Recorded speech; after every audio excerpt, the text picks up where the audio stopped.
Otepatus, bien-aimés frères et sœurs. Tshisekedi va rencontrer Paul Kagame le 15 décembre prochain, dans quelques jours, enfin cette semaine. Les amis, non, c'est dimanche prochain, oui. Voilà. Donc, la semaine prochaine, puisque dimanche c'est le premier jour, Tshisekedi va rencontrer Paul Kagame. Il y a des Congolais qui se disent, des Africains qui se disent, non, il ne faut pas qu'ils le rencontrent parce que... Les amis, ne perdez pas votre temps. Ne perdez pas votre temps. Si Tshisekedi n'était pas parti en Angola rencontrer Biden, là on pouvait espérer que Tshisekedi ne puisse pas partir. Mais là, il est allé là. Biden lui a tiré les oreilles. Biden a dit, mais toi là, je te dis, hein, si tu ne signes pas là, tu ne donnes pas ce que je te dis là, tu vas voir ce qui va t'arriver. Voilà le problème de Tshisekedi. Biden lui a rappelé. Biden lui a donné une injection de rappel. Si c'était encore Trump, peut-être que, encore, même Trump, il ne peut pas faire autant, puisque c'est l'Amérique profonde qui gouverne. Vous avez vu Biden là-bas, il dormait. Biden n'a pas négocié quoi que ce soit. Il dormait. Il dormait. Quand il rencontrait les Africains, il dormait. Même debout, il dort. Mais derrière lui, là, ceux qui préparent les dossiers, ceux qui veulent, ils ont tout préparé. Je vous ai déjà dit que M. Paul Kagame pratique la diplomatie du SEX. Cette diplomatie-là, je pense que votre président, notre président Tshisekedi, est rentré dedans. Puisque tous les chefs d'État qui sont sortis avec des Rwandaises là sont dedans. Il n'y a aucun qui peut échapper. Il n'y a aucun. Mais comme les Congolais, ce qui leur intéresse, c'est de voir Tshisekedi partir. Pour eux, même si le pays est déstabilisé, ce n'est pas un problème. Eux, pourvu qu'eux, on les mette au pouvoir. Et puis bon, eux aussi, on va leur faire le chantage. Eux aussi, on va les manipuler. Eux aussi, on va les... Ce n'est pas un problème. Essentiel que lui, il est au pouvoir, il a son argent. C'est ça le Congolais. Je parle des Congolais de deux côtés. Hein. Parce que je suis aussi Congolais. Nous sommes comme ça. Ce qui compte pour nous, là. Bon. Moi, je ne peux pas m'auto-juger, c'est vous qui allez me juger un jour. Mais je veux dire que ce que nous voyons là, c'est ça. Il n'y a pas d'opposition en Afrique. C'est pour ça que ça n'évolue pas. En Afrique centrale notamment. Il n'y a pas d'opposition. Parce que tout le monde veut seulement avoir le pouvoir. On se dit, comme lui, il est là, moi, je ferai mieux que lui. Oh, que tu feras mieux que lui, comment? Eh bien, moi, je veux mieux gérer l'argent que vous allez me donner. Vous voulez être président pour mieux gérer l'argent de l'aide au développement. Vous avez déjà vu des imbécilités comme ça? Quelqu'un qui veut être président, parce qu'il veut le gérer, il veut seulement gérer l'argent de l'aide au développement. Et quand nous, on dit que l'aide au développement, ce n'est pas de l'aide, c'est un prêt. Donc, comment tu vas faire? C'est un prêt. Et un prêt, on n'est pas obligé de te donner le prêt. Oui, tu peux venir dans une banque, tu demandes un prêt, et puis on ne te l'accorde pas. Tu vas faire quoi? Vous voyez, donc si tu n'as pas une vision, une idéologie, et malheureusement, nos politiciens, c'est comme ça. Leur problème, c'est qu'on les met là au pouvoir. Le cas le plus patent, c'est celui de Kabila. Quand Kabila venait avec les Rwandais, là, Kabila n'avait jamais compris que mais les Rwandais là, sont en train de venir pour prendre le pays. Mais c'était prévisible. Puisque c'était l'œuvre des Américains, de Clinton. C'était leur œuvre. C'est vrai que c'est ça le problème quand vous n'avez pas de bon conseil, vous ne comprenez rien. Vous comprenez? On n'a pas besoin d'être docteur pour diriger un pays. On a besoin de s'entourer de bons collaborateurs. Mais si tu prends seulement ta famille, tu mets autour et puis chacun est en train de faire sa fête et tout, ben, écoutez, tu ne feras que faire erreur sur erreur.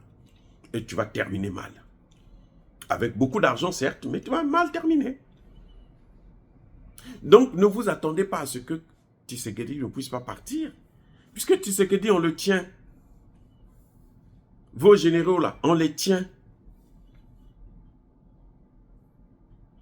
on a beau dire, Tshisekedi, Kabila a été assassiné pendant la transition. Kabila a été assassiné pendant la transition. Oui. Laurent Désiré Kabila, Mounzei, il a été assassiné pendant la transition. Il y a un nouveau président élu.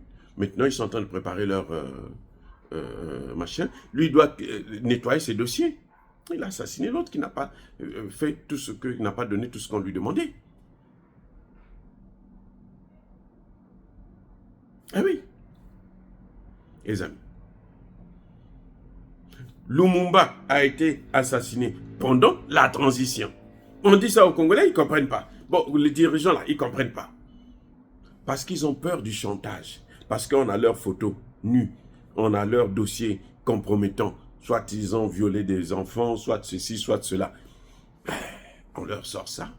On les tire à la queue. Eh oui. Et comme les opposants n'attendent qu'une occasion comme ça, ils sont contents, ils sont heureux. Alors qu'ils devraient plutôt soutenir leur président parce qu'il ne faut pas déstabiliser le pays. Oui. Vous imaginez Kinshasa déstabilisé? Vous imaginez les dégâts? Qui va contrôler la guerre à l'Est? Mais ils vont faire tout ce qu'ils veulent encore. Oui. Donc, quand c'est comme ça, là, c'est vrai, vous voulez le pouvoir, mais la première des choses, sauvons d'abord ce qu'il y a à sauver, parce que si vous perdez l'État, quand vous aurez le pouvoir en question, vous allez diriger qui et quoi? Si vous n'avez plus l'État. C'est un sérieux? Et c'est ça le problème que Kabila a eu. Et ça finit par l'emporter. Parce qu'il est venu avec eux. Lui, il se disait que non, ils sont en train de m'aider. L'aide n'a jamais existé, politiquement parlant. Il n'y a pas d'aide, il n'y a que des intérêts. Donc il vient t'aider à faire la guerre, mais il s'attend à quelque chose. Si vous n'êtes pas entendu avant, ou bien vous vous êtes entendu et maintenant tu ne veux plus respecter ça, ça devient compliqué. Maintenant tu ne peux que compter sur le peuple. Mais quand un peuple se dit, nous on ne veut pas ta collaboration avec cet idiot, avec cet imbécile, avec ce criminel, et toi tu t'entêtes, vous savez quoi? Le peuple te tourne le dos. Et quand le peuple te tourne le dos, c'est la malchance qui vient. Tu deviens vulnérable. C'est ce que Bachar al-Assad a subi. Le peuple a tourné seulement le dos, c'est fini. Les militaires ont dit, nous aussi on ne combat pas. La force d'une armée, c'est le même peuple. La force d'un président, c'est le peuple. Mais quand vous dites à nos présidents, mais attendez, nous voulons que tu achètes des armes et puis les gens vont faire la guerre à l'Est. On n'a pas besoin que tu ailles à Luanda. Lui, il s'en va. S'il lui arrive quelque chose, on ne va même pas pleurer. On ne va même pas pleurer. Mais attention, il faut punir les opposants. Parce que les opposants ne jouent pas leur rôle. Les opposants veulent la déstabilisation du pays. S'ils veulent le pouvoir à tout prix, ça veut dire qu'ils veulent la déstabilisation du pays. Donc il faut les punir aussi. Ça veut dire que si quand on va réorganiser les élections, si ça a lieu, parce que quand ils font la déstabilisation, eux, ils aiment le chaos. C'est quand il y a le chaos qu'ils pillent les matières premières. Tshisekedi ne peut pas défier Joe Biden, l'Amérique profonde. Surtout qu'il n'a pas le soutien du peuple. Ça se voit à travers l'opposition. Ça se voit à travers le Parlement. Vous n'avez pas. Vous avez un député ou deux qui déconseillent Tshisekedi de partir. Mais si tout le Parlement se lève pour dire « Nous, on ne veut pas que tu ailles là-bas. Tu ne négocies pas avec lui. » Vous croyez que Tshisekedi va partir? Les amis, soyons sérieux. Si la majorité parlementaire dit que nous, on ne veut pas, il y a une majorité qui se dessine ouvertement, vous croyez que Tshisekedi ne partira pas? Comme lui aussi, il veut le pouvoir. Les autres veulent le pouvoir. Donc lui, qu'est-ce qu'il va faire pour préserver le pouvoir? Il faut qu'il aille, quitte à ce qu'il donne sa vie.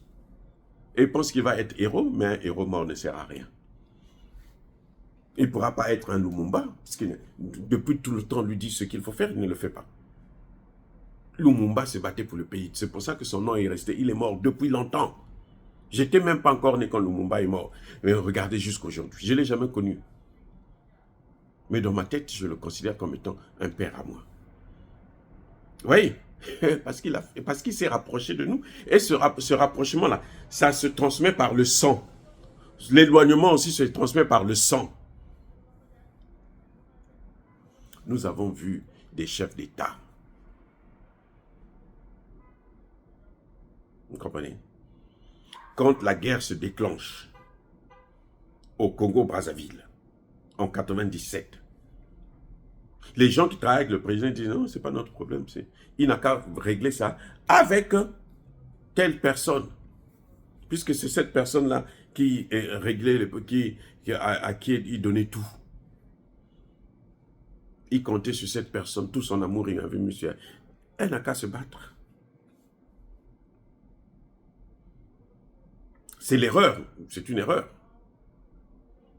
Parce que ça a déstabilisé le pays jusqu'aujourd'hui. On continue à payer les conséquences. Les Congolais sont aujourd'hui divisés. On se regarde en chien de faïence. Ne vous leurrez pas de ce que les hommes politiques vont vous dire. Parce qu'ils ne connaissent pas la politique de toutes les façons. Ils sont divisés. Oui. Ils sont divisés. Il faut quelqu'un qui connaît, qui est conscient que les Congolais sont divisés. Maintenant, il faut les rassembler. Et ça, ce n'est pas facile. Ce n'est pas évident, d'ailleurs, pour ceux qui ont participé à ce que le Congo arrive à ce point. Et quand un pays est divisé, il ne peut pas marcher, vous n'avez pas de bénédiction. Ça, c'est la culture africaine, c'est la tradition, c'est ça la spiritualité. Vous pouvez aller prier, mais il y a combien d'églises au Congo? Il y a combien d'églises? Ça pousse comme des champignons. Mais ça ne peut pas marcher parce que vous n'êtes pas unis. C'est pas moi qui ai dit que l'union fait la force. Mais si l'union fait la force physiquement, mais sur le plan spirituel aussi, ça fait la force. Et c'est le problème que nous avons. C'est pour ça que les Occidentaux ont tout compris, ils passent leur temps à nous diviser. On divise le nord et le sud, on divise les Bayaka et les, comment vous appelez ça, les Baluba, les Congo et les ceci, voilà. Ils savent ça, ils ont compris ça. Si vous êtes unis, vous êtes forts. Et les hommes politiques jouent le jeu des Occidentaux. Parce qu'on leur a dit, oh, c'est toi qui auras le pouvoir. Si tu fais ça là, si on arrive à voir Tshisekedi là, si on tue Tshisekedi, toi tu seras le prochain président. Donc ils sont tous là, ils courent après. Il y en a qui vont s'agenouiller devant les Occidentaux pour dire, prends-moi, je veux faire l'affaire pour toi. Moi, je veux aller même le liquider et puis tu me donnes le pouvoir. C'est comme si le pouvoir, ça venait d'eux, alors que le pouvoir est dans les mains d'un peuple. Et ce peuple-là, il n'y a qu'une seule façon de prendre le pouvoir dans les mains de ce peuple-là. C'est de se rapprocher de ce peuple-là. C'est de montrer son amour vis-à-vis de ce peuple par le travail. C'est de montrer à ce peuple que non, moi je suis venu pour vous servir, je ne suis pas venu pour me servir. Et vous avez son soutien. Ce n'est pas par la comédie, ce n'est pas par la corruption. Vous prenez quelques leaders là, vous leur donnez de l'argent, vous pensez que non, vous avez le soutien du peuple. Non. Vous avez le soutien de ces leaders-là, ceux qui ont pris votre argent, mais vous n'avez pas le soutien du peuple. Le peuple, on ne peut pas le corrompre. On ne peut pas corrompre un peuple. On peut corrompre des amis, des gens et tout, mais on ne peut pas corrompre un peuple. Parce que ça ne se passe pas. Ce que le peuple, la force que le peuple vous donne, ça ne se passe pas matériellement, physiquement, vous ne voyez pas ça. Ça se passe spirituellement. Et dans le spirituel, on ne triche pas. Les amis, dans le spirituel, on ne triche pas. Tu ne vas pas contourner, faire des magouilles là et puis les gens vont... Non, ça ne marchera pas. Tu n'auras rien. Bref, les amis, je ne serai pas surpris. J'espère qu'à la dernière minute, Tshisekedi va changer, mais je ne serai pas surpris qu'il puisse partir. Parce que Kagame le tient dans les mains, les Occidentaux le tiennent dans les mains, et Biden est venu donner l'ordre que Tshisekedi, il faut que tu viennes. Et que tu viennes signer la paix. Tu viennes signer le cessez-le-feu. Vous avez vu, non? Depuis que Tshisekedi il a 6 ans, l'armée congolaise ne fait que de respecter le cessez-le-feu. C'est maintenant, là, il y a 1 mois ou 2 mois, qu'ils essayent, parce qu'ils ont honte des Ouazalendo qui se battent seuls. Il y a des militaires qui disent, oh, mais nous sommes des professionnels, comment on va laisser des amateurs faire le travail et ils le font bien. Donc nous, on va participer. C'est ce qui est en train de se passer actuellement. C'est pour ça que vous voyez quelques avancées. C'est pour ça que Kagame est en train de compter le nombre de ses veuves. Ça fait qu'augmenter. Les amis, soyez bénis, abondamment bénis par le Dieu des Kémites, par nos ancêtres évangélisés, mais que tous ceux qui persécutent le continent africain, le pillent, le déstabilisent, qu'ils soient noirs, blancs, chinois, arabes, juifs, indiens ou qui qu'ils soient punis, maudits, foudroyés, neutralisés, écrasés, effacés par le Dieu des Kémites, par nos ancêtres évangélisés. Vive l'Afrique éternelle.